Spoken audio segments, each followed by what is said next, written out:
例のささやきの朗読や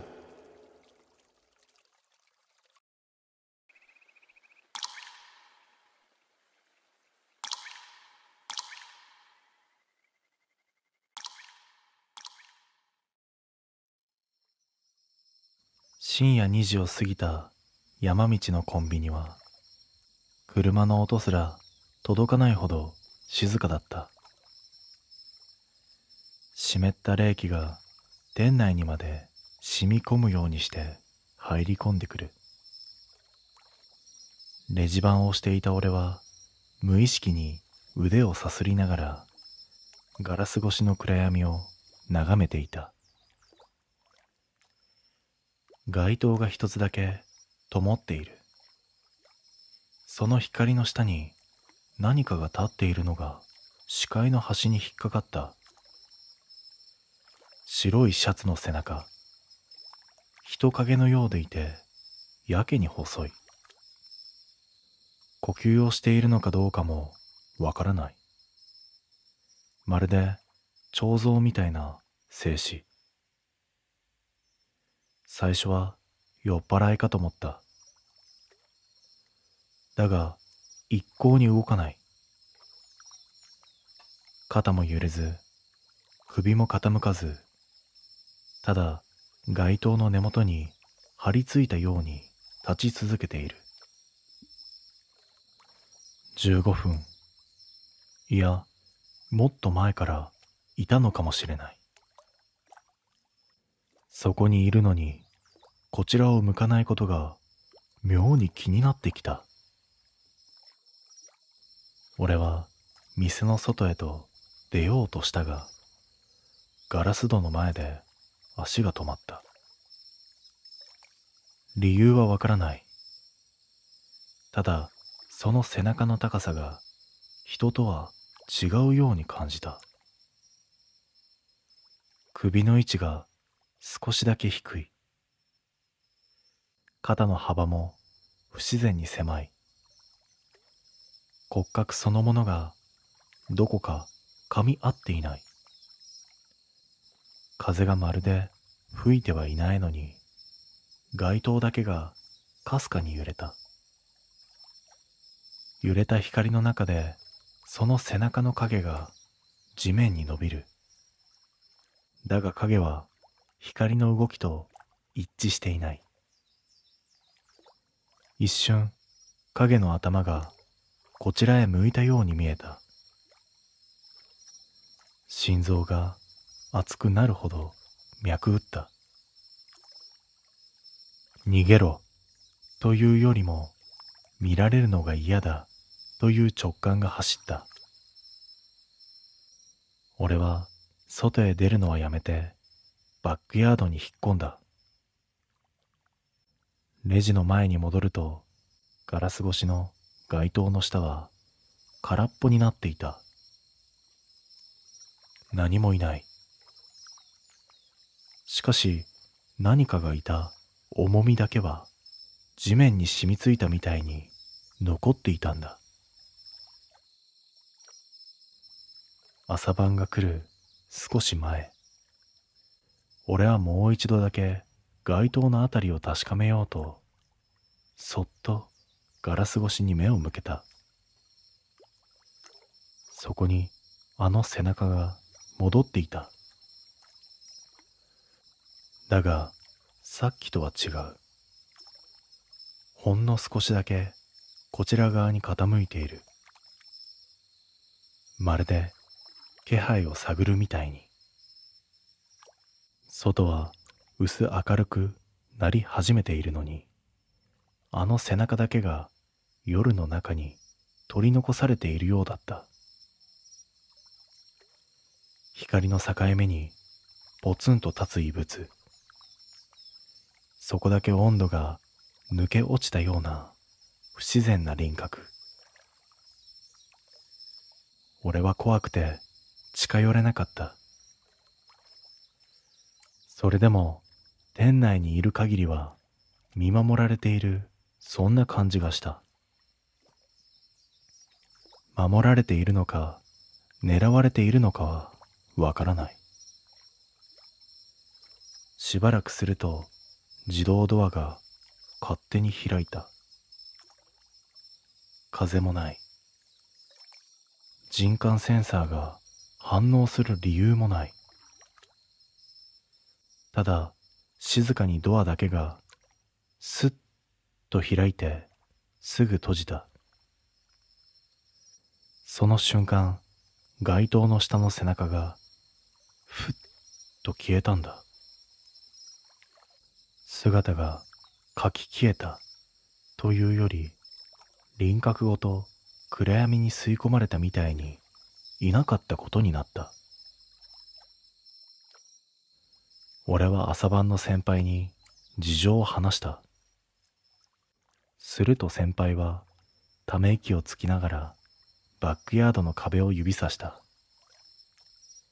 そこには街灯の下に立つ影だけが映るという苦情メモが何年も前から貼られていた。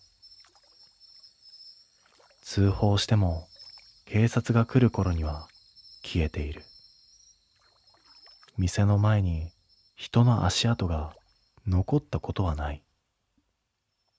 背中しか見せない影だと複数の目撃者が一致している。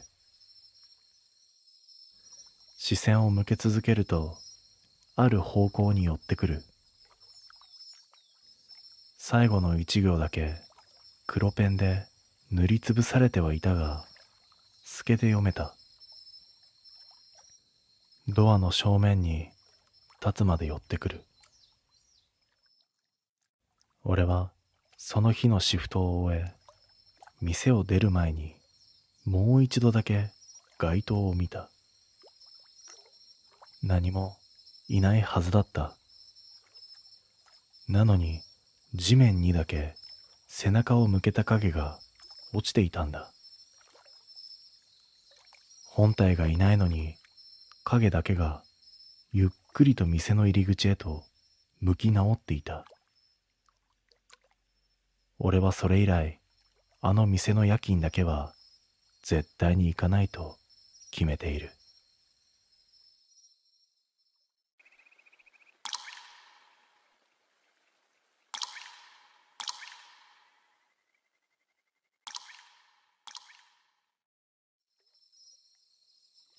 早朝4時の山のコンビニは空気そのものが張り付いたように静かだった。街灯の届かない山間部では夜が長い。外は真っ暗なのに店内だけがぼんやり明るく、その明るさが逆に外の暗さを濃くしていた。品出しの時間になり、俺は店奥にある巨大な冷凍庫へと向かった。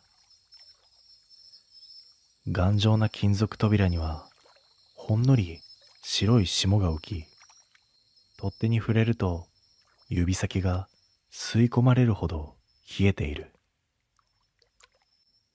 ギーッと扉を開けた瞬間、冷気が顔にまとわりついて息を奪った。奥行きのある白い空間にずらりと並んだ冷凍食品。床には霜が薄く積もり、小さな氷片がパラパラと転がっている。その時だった。視界の端にしゃがんでいるような影が見えた気がしたんだ。人の膝ほどの高さ。だがやけに横が長い。子供の影とも違う。棚と棚の狭い隙間に黒い形が沈んでいる。俺はもう一度瞬きをした。すると影は消えていたんだ。冷凍庫のライトは一定で視覚はほとんどない。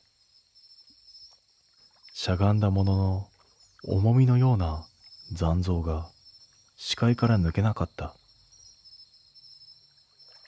段ボールを抱えて奥へ踏み込む。靴底が霜でギュッとなった。その小さな音がやけに大きく響く。棚を整理していると背後でパキッと氷が割れる乾いた音がした。振り返る。誰もいない。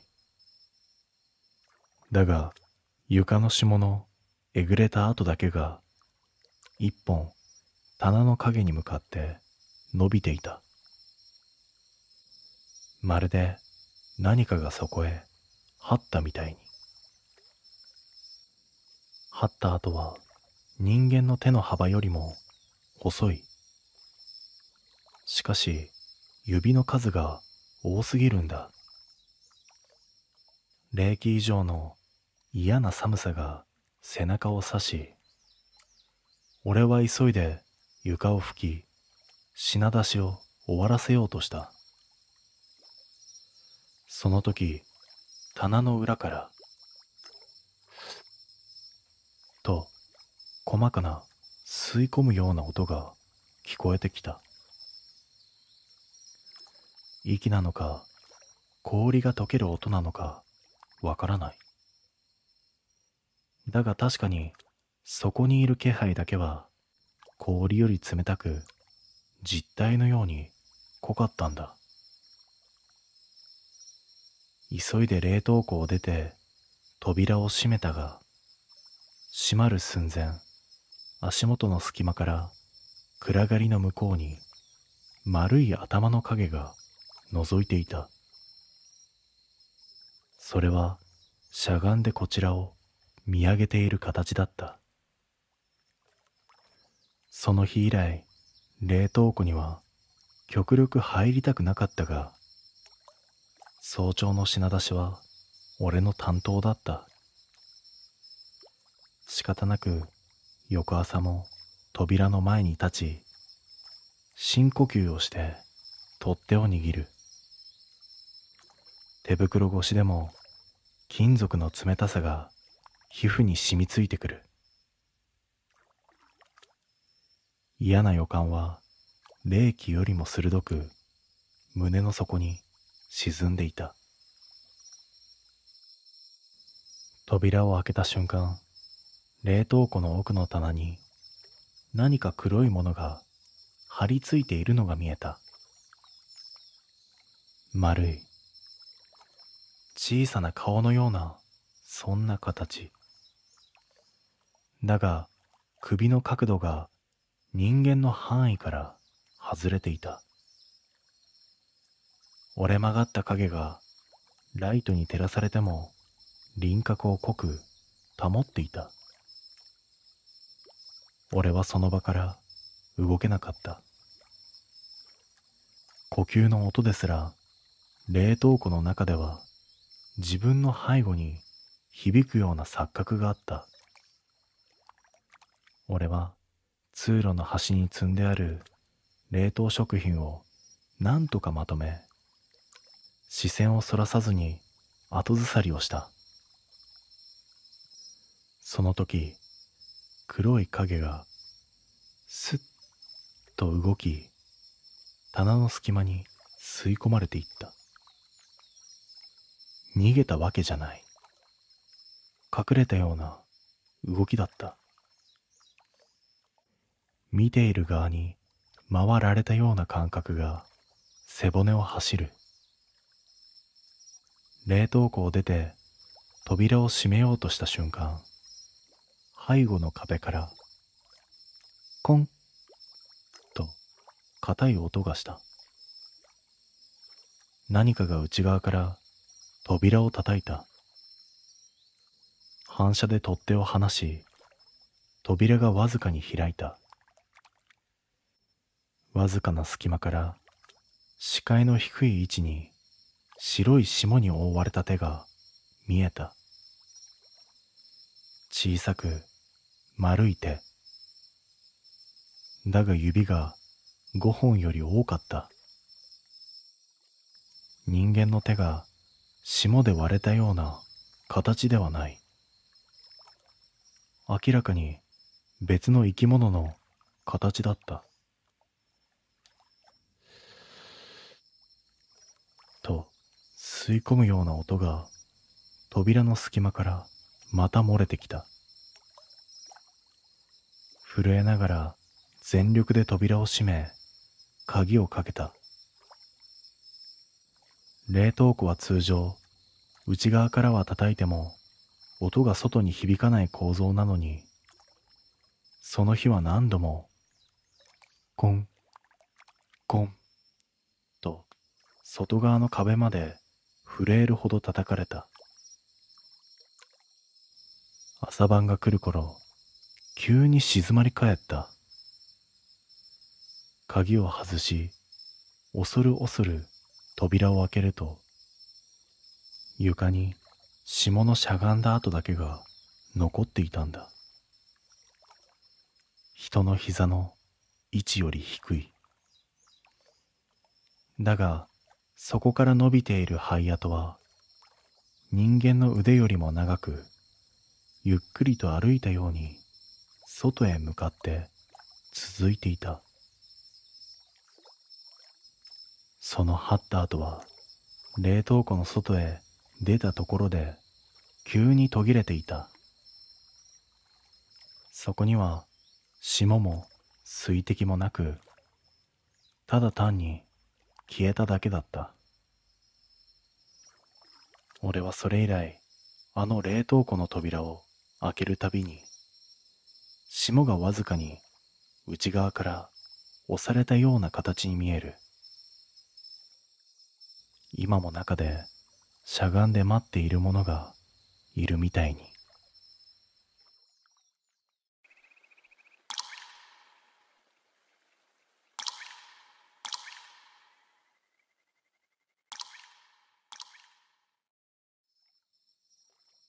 夜の参道にポツンとあるコンビニは、明かりがあるだけで成り立っているような場所だ。客はほとんど来ない。静けさの方が店内より濃い。ガラスに映る自分の姿すら、外の闇に溶けていきそうな夜だった。その日は品出しの担当で、カップ麺の棚を整えていた。段ボールを開けて並べていると、棚の奥に何か白いものが見えた。最初は照明の反射だと思った。ライトがステンレスの奥に反射をすることはよくある。だが、白は白でも丸みを帯びた白だった。曇りガラス越しのようなぼやけた白。俺はしゃがんで覗き込む。なんとそこに人の首のような形があった。顔ではない。輪郭だけが首の形に近い白い塊がカップ麺の列と同じ並びで置かれていたんだ。髪も目も鼻もない。ただ白い丸。だが高さも大きさも人の頭部に近い。光が当たると表面がわずかに濡れているように見えてきた。心臓の音が冷蔵ケースのモーター音と混ざって耳に響く。棚の奥をそっと触れようとしたが、指先が無意識に止まった。触れたらいけないというより、触れた瞬間に反応される気がした。背後で自動ドアが一度だけとなった。入店音だ。反射で振り返るが誰も来ていない。風もないのにドアだけがわずかに揺れていた。再び棚の奥を見る。白い首の形は少しだけ角度を変えていた。先ほどよりこちらを向くように傾いている。棚の奥には手を伸ばしても届かない空間があるはずだ。店の構造上、裏側はバックヤードにつながっている。そこに何かが潜んでいる可能性が頭に浮かんだ。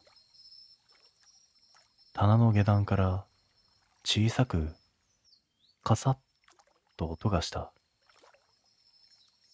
紙袋が擦れる音ではない。何かが湿った床を引きずるような粘りのある音。胸の奥がキュッと締まる感覚がした。棚を元に戻そうとすると、並べたばかりのカップ麺の列の一番端に白い丸がまた一つ増えていた。それは確かにさっき触れようとした首の形と同じ大きさだった。俺は商品を落とし、何も考えずレジまで後退した。棚の奥から視線のようなものが追ってきた。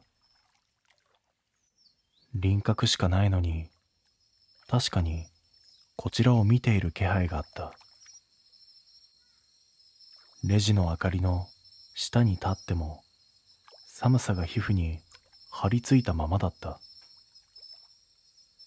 そしてその夜はまだ終わりではなかった。レジ前で息を整えていると、店内の照明が一瞬だけ弱まり、すぐ元に戻った。その短い暗転の間に空気の流れが変わった気がした。見たくなかった。だが見ないと位置を見失う気がして、俺はゆっくりと視線を向けた。カップ麺の棚の前にあの白い首の形が3つ並んでいた。さっきまで棚の奥にあったはずのものが、まるで商品みたいに整列している。どれも輪郭は曖昧で、顔はなく、ただこちらへ向かっている角度だけが不自然に揃っていた。レジ横のカメラモニターを見ると、棚の下の段、さらに奥の影にも白い丸がいくつも点在していた。モニター越しだと光に照らされず輪郭もくすんで見えた。それでも動いた。モニターの中で白い丸がずるりと棚の奥へと引っ込んだ。白い丸がずるりと棚の奥へ引っ込んだ。別の丸がこちらへ寄るように角度を変えた。俺はバックヤードへ逃げ込もうとした。だがその瞬間、店内の自動ドアが開いた。入店音もなく、風もなく、ただ静かに。外を見る。客どころか車も通っていない。山の濃い闇だけが広がっている。だがレジへ戻る途中の床に濡れた跡が点々とついていた。丸い人が歩いた形ではない。まるで首をそのまま床に置いて転がしたような、そんな丸い跡。棚に視線を戻す。白い首の形が5つになっていた。明らかに増えている。そのうちの一つは棚の外へ転がり出て、まるで誰かの足元を探すようにゆっくりと向きを変えた。俺はレジ奥の非常用スイッチを押し、天外へ逃げ出した。山の冷たい空気が肺に刺さったが、それでも店の方が怖かった。外からガラス越しに店内を見ると、白い丸が一つガラスの向こう側にピタリと張り付いていた。輪郭しかないのに、まっすぐこちらを向いているとわかる角度だった。翌朝、店長と一緒に確認をしたとき、棚の奥にも床にも何も残っていなかった。カップ麺の陳列だけが妙に乱れていた。ただ一つだけおかしな点があった。ガラスの外側、俺が見た位置にだけ、はっきりと丸い霜の跡が残されていた。人の顔より少し小さな濡れた首の形を思わせる跡だった。それ以来、俺はあの棚だけは絶対に背中を向けないようにしている。